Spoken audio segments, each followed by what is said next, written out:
I think it's the case that there's so many ETFs out there, and where do investors go? And I think really it's the case that investors need to do more due diligence, they need to be more selective and make sure they end up in the right products, and things like TrackInsight are helping them do that.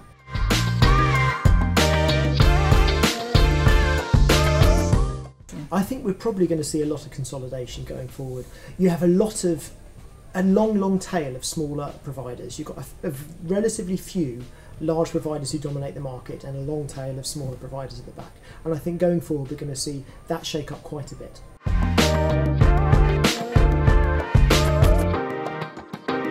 Going back to the last point, I think education is key.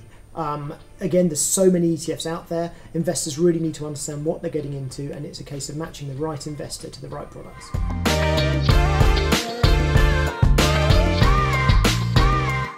I think so, because you go to a lot of these events and you just get product providers pushing you their products. Everyone's saying that what they offer is the best out there. So it's nice to speak to investors and actually see what they're looking for in products and what they're hoping these providers provide them.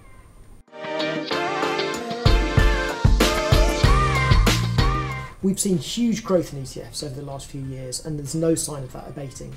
In fact, I think going forward with things like MiFID II on the horizon, this greater push for transparency is only going to benefit ETFs, so I think their adoption will increase over the coming year.